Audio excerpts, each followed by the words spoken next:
Shalom, teman-teman, ibu bapak saudara dikasih Tuhan. Sebelum kita merenungkan firman Tuhan, mari kita tunduk dalam doa, kita berdoa. Kami mengucap syukur kepadamu, ya Allah, oleh karena kami selalu merasakan kasih-Mu bagi kami. Engkau selalu meyakinkan kami betapa hidup kami ada dalam kasih kuasa-Mu. Sesaat kami berada dalam pembacaan Alkitab dan mau merenungkan firman-Mu, tolonglah kami Tuhan. Kuasai hati pikiran perasaan kami dengan kuasa Roh Kudus-Mu, agar hanya firman-Mu yang kami dengar untuk menuntun hidup kami di dunia ini. Demi nama-Mu, ya Tuhan Yesus. Amin. Ibu bapak saudara, pembacaan Alkitab pada saat ini terambil dari Kisah Rasul pasal 9 ayat 19b sampai 31.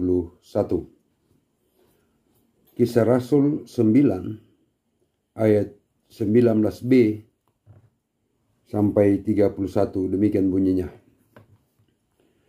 Saulus tinggal beberapa hari bersama-sama dengan murid-murid di Damsyik. Ketika itu juga ia memberitakan Yesus di rumah-rumah ibadat dan mengatakan bahwa Yesus adalah anak Allah. Semua orang yang mendengar hal itu heran dan berkata, "Bukankah dia ini yang di Yerusalem mau membinasakan barang siapa yang memanggil nama Yesus ini? Dan bukankah ia datang ke sini dengan maksud untuk menangkap dan membawa mereka ke hadapan imam-imam kepala?" Akan tetapi Saulus semakin besar pengaruhnya dan ia membingungkan orang-orang Yahudi yang tinggal di Damsyik karena ia membuktikan bahwa Yesus adalah Mesias. Beberapa hari kemudian orang Yahudi merundingkan suatu rencana untuk membunuh Saulus. Tetapi maksud jahat itu diketahui oleh Saulus. Siang malam orang Yahudi mengawal semua pintu gerbang kota supaya dapat membunuh dia. Sungguh pun demikian, pada suatu malam murid-muridnya mengambilnya dan menurunkannya dari atas tembok kota dalam sebuah keranjang. Setibanya di Yerusalem, Saulus mencoba menggabungkan diri kepada murid-murid, tetapi semuanya takut kepadanya karena mereka tidak dapat percaya bahwa ia juga seorang murid.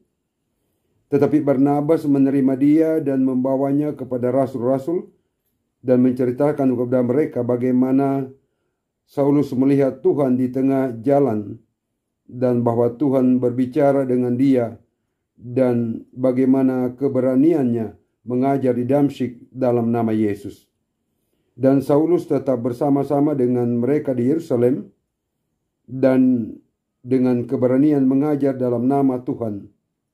Ia juga berbicara dan bersoal jawab dengan orang-orang Yahudi yang berbahasa Yunani. Tetapi mereka itu berusaha membunuh dia. Akan tetapi segala hal itu diketahui oleh saudara-saudara anggota jemaat. Mereka membawa dia ke Kaisarea dan dari situ membantu dia ke Tarsus. Selama beberapa waktu jemaat di seluruh Yudea, Galilea dan Samaria berada dalam keadaan damai. Jemaat itu dibangun dan hidup dalam takut akan Tuhan. Jumlahnya makin bertambah besar oleh pertolongan dan penghiburan Roh Kudus. Ibu bapak saudara yang dikasihi Tuhan, mengagetkan atau juga mengejutkan orang kala Saulus berbicara, bersaksi tentang Yesus. Mengapa? Karena orang-orang tahu siapa dia, seperti apa masa lalunya. Masa lalu Saulus adalah seorang pembunuh, seorang yang mengejar orang-orang yang percaya kepada Yesus. Seorang yang tidak menyukai Yesus dan tidak menyukai orang-orang yang mengikut Yesus. Persekutuan atas nama Yesus dia halangi, dia ancam untuk dibunuh. Jadi tidak mengherankan jika ada orang yang ragu terhadap dia ketika dia 180 derajat berubah dari membenci Yesus, sekarang justru menjadi saksi Yesus, bicara tentang Yesus, membela Yesus melalui kesaksian dan pelayanannya. Masa lalunya diangkat oleh orang tentang Saulus. Ayat 21. Semua orang yang mendengar hal itu heran dan berkata, bukankah dia ini yang di Yerusalem mau membinasakan barang siapa yang memanggil nama Yesus ini? Dan bukankah ia datang ke sini dengan maksud untuk menangkap dan membawa mereka ke hadapan imam-imam kepala? Ibu bapak saudara yang dikasihi Tuhan, di sini hal yang tadi saya katakan mengagetkan. Seorang yang selalu berusaha membunuh pengikut Yesus sekarang menjadi pemberita, menjadi saksi Yesus. Ia tahu, ia mendengar reaksi orang yang tak mengenakan hatinya, tak mengenakan perasaannya. Tetapi peristiwa yang dialami ditulis dalam kitab Kisah Rasul 9 ayat 1 dan seterusnya, menjadi peristiwa yang luar biasa, yang merubah tatanan hidupnya, yang merubah pola pikirnya, merubah dari upaya membunuh orang yang mengikut Yesus menjadi saksi Kristus. Tetapi masa lalunya yang kelam itu selalu diingat orang. Walaupun demikian, walaupun dia berada dalam ingatan orang punya masa lalu yang kelam, punya masa lalu yang jahat, tetapi tekad perjumpaan Yesus, perjumpaan dirinya dengan Yesus yang mengubah hidupnya, itu yang menjadi motivasi dia. Dia tidak terhalang. Dia sadar betul kata orang bahwa dia orang yang mau membinasakan orang-orang yang percaya Yesus, mau mengusir orang-orang yang percaya Yesus, mau membunuh orang-orang yang percaya kepada Yesus. Itu dulu, tidak sekarang. Ia berubah. Ada pembaharuan budi yang ada dalam dirinya. Pembaharuan budi itulah yang membuat dia termotivasi untuk bersaksi tentang Yesus. Seakan-akan dia tidak peduli lagi dengan kata orang tentang masa lalunya yang jahat itu. Yang ada pada dia adalah realita kini dan juga ke depan. Realita kini adalah bahwa ia dipakai oleh Yesus untuk bersaksi tentang Yesus di dunia ini, di kekinian, dan juga ke depan. Ini juga yang dialami oleh Saulus. Setibanya di Yerusalem, ayat 26, Saulus mencoba menggabungkan diri kepada murid-murid, tetapi semuanya takut kepadanya karena mereka tidak dapat percaya bahwa ia juga seorang murid. Mengapa? Masa lalu. Kisah tentang hidup di masa lalu yang selalu diingat orang, yang selalu dikenang orang, bukan tentang pertobatannya, bukan tentang pembaharuan budi yang dialaminya ketika ia berjumpa dengan Yesus dalam sebuah peristiwa yang luar biasa. Kali lagi Kisah Rasul 9 ayat 1 dan seterusnya. Itu tidak diketahui orang. Hanya dia yang tahu. Dan dari situ ia berubah. Tapi orang selalu mengingat dia. Dan ini tentu hal yang harus diterima oleh Saulus, sebagaimana ia membenci orang pengikut Yesus sebelum dia bertobat. Sekarang ia menerima upah dari apa yang telah dia lakukan. Tetapi apakah dia mundur? Tidak. Ia betul-betul berubah. Ia betul-betul bertobat. Masa lalunya ia tinggalkan. Masa kelam dalam hidupnya tidak lagi dia ingat. Dia lupakan. Yang ada padanya adalah perjumpaan dengan Yesus yang memakai dia untuk bersaksi tentang Yesus di lingkungannya, di tempat dia berada, dan juga getarannya sampai kita di tempat di mana kita hidup dan berada. Ibu bapak saudara yang dikasihi Tuhan, orang-orang yang dulu bersekongkol dengan dia, orang-orang Yahudi yang bersekongkol dengannya, mengusir orang yang percaya Yesus, yang mau membunuh orang yang percaya Yesus, pun kini berbalik mau membunuh Saulus. Sekali lagi, ini konsekuensi yang harus diterima oleh Saulus.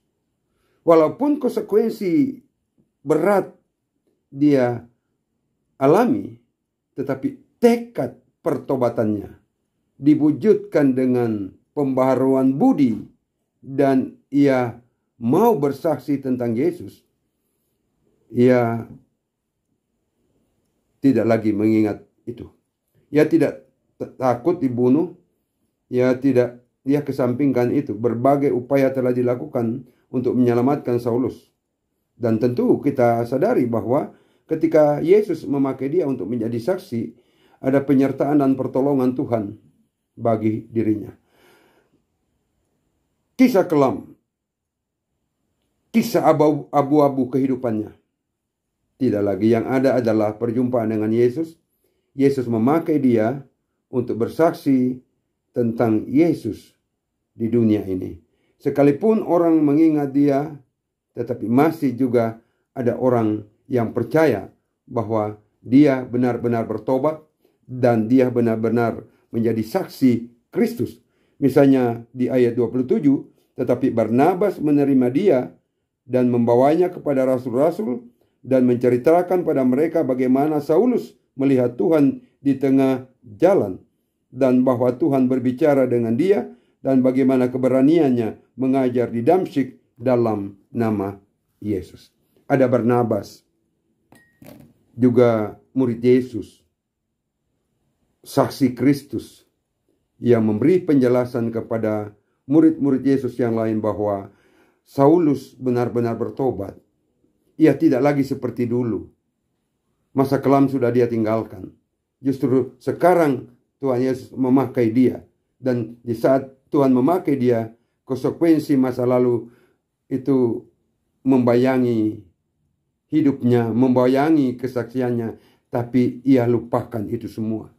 Yang ada di hatinya, yang ada dalam dirinya adalah bagaimana ia dengan berani menghadapi tantangan persoalan saat dia bersaksi tentang Yesus.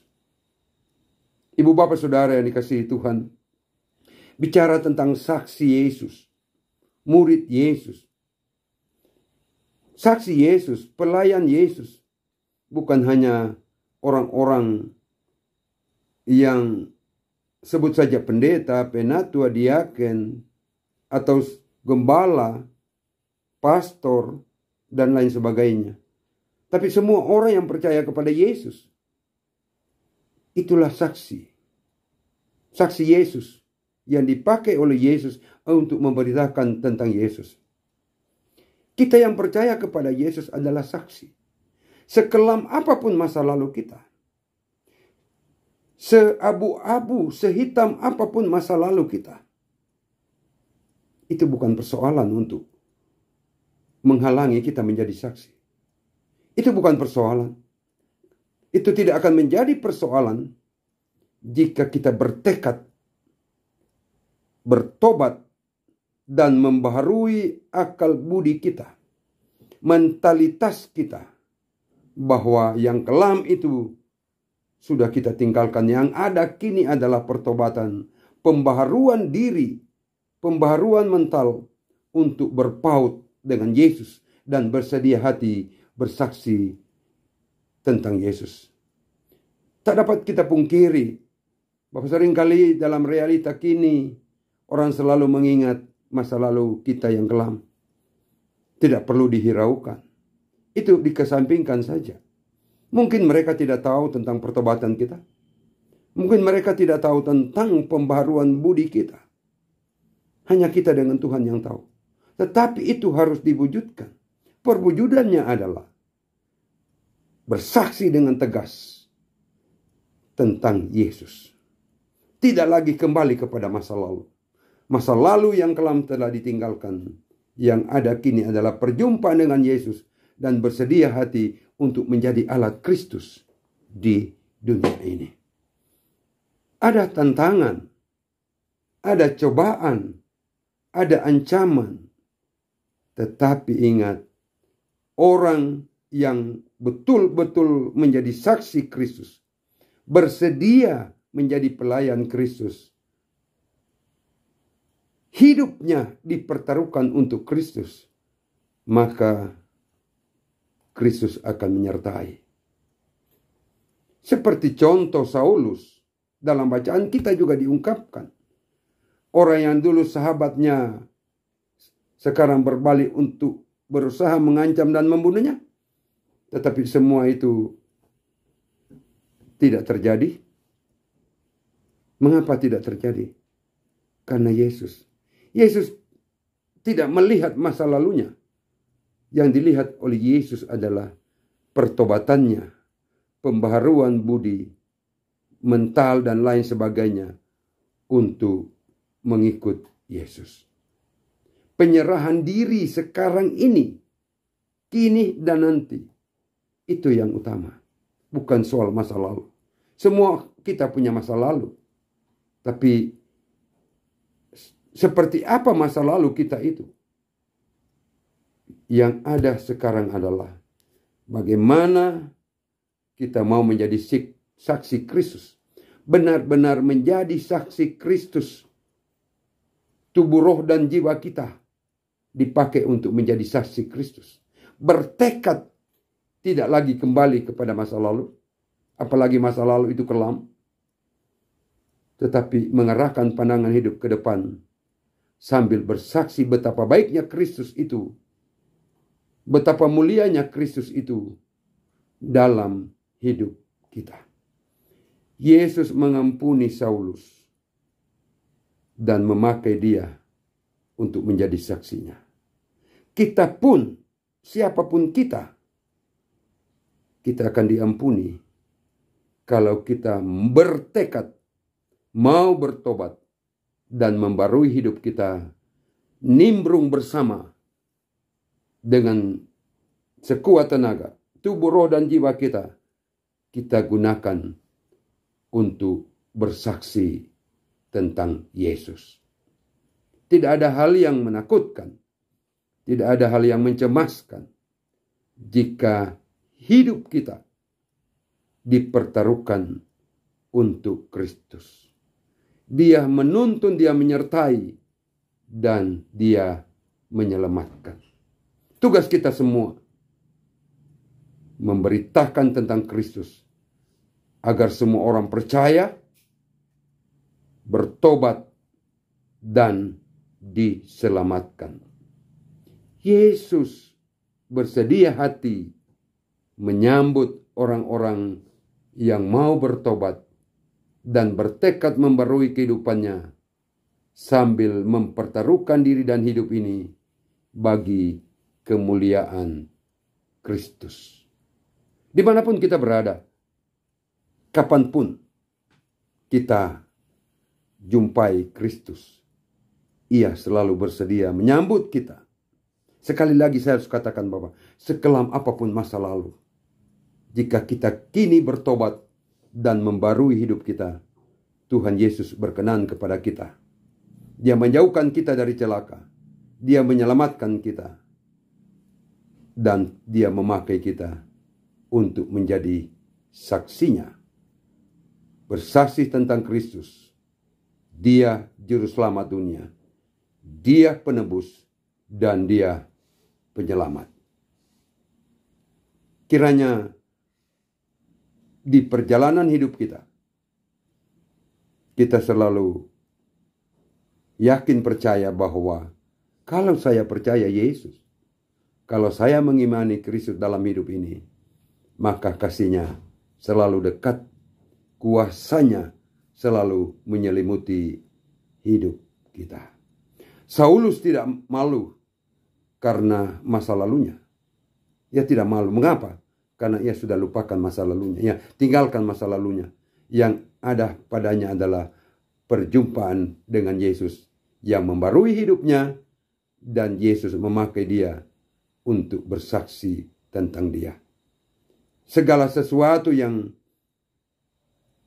menjadi akibat konsekuensi atau konsekuensi dari apa yang dilakukan di masa lalu, sekali lagi ia sadarkan kepada Kristus, karena ia tahu bahwa dalam Kristus ia telah dibaharui dan Kristus berkenan kepadanya.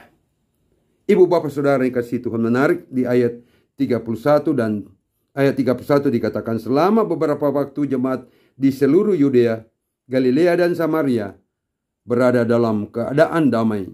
Jemaat itu dibangun dan hidup dalam takut akan Tuhan.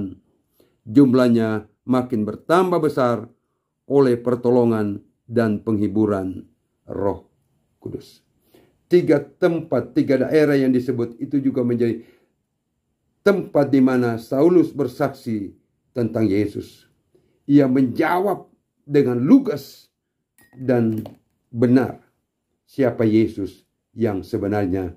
Dari orang-orang yang sebelumnya menjadi teman-temannya yang kini menjadi lawannya, semua pertanyaan tentang Yesus telah dia jawab. Mengapa? Karena Yesus memakai dia. Dan saat Yesus memakai dia, maka Yesus memberkatinya. Demikian juga kita. Saat Yesus memakai kita, maka Yesus akan menyertai kita. Dia akan memberi kita hikmat agar segala yang ditanyakan dapat kita jawab dengan benar. Percaya kepada Yesus, takut kepada Yesus. Itulah yang mewarnai hidup Saulus dan kiranya juga mewarnai hidup kita. Sebab sebuah persekutuan jemaat, persekutuan gereja bertumbuh, berkembang dan berbuah jika realita takut akan Tuhan menjadi kenyataan. Sekali lagi, jumlahnya makin bertambah besar oleh pertolongan dan penghiburan Roh Kudus. Jemaat itu dibangun dan hidup dalam takut akan Tuhan. Persekutuan jemaat, hidup pribadi, jika dibangun dalam takut akan Tuhan, dilakukan dalam iman kepada Tuhan, maka ada pemberkatan, ada penyertaan dan pertolongan Tuhan yang nyata. Kiranya kita sadar betul bahwa hidup kita yang percaya kepada Kristus adalah saksi bagi Kristus. Saksi yang benar-benar menjadi saksi Kristus adalah totalitas kehidupannya dipertaruhkan untuk Kristus. Masa kelam, masa lalu dilupakan. Yang ada adalah masa kini dan ke depan bersama Yesus. Amin. Kita berdoa. Bapa di sorga, Terima kasih atas firman-Mu. Kiranya kami menjadi pelaku firman. Keteladanan Saulus yang menjadi Paulus. Selalu kami ingat. Meninggalkan masa lalu yang kelam. Berpaut dengan masa kini. Masa di mana Engkau membarui hidup. Dan kami menyerahkan hidup kami secara total. Mempertaruhkan hidup kami. Tubuh, roh, dan jiwa kami. Hanya untuk-Mu.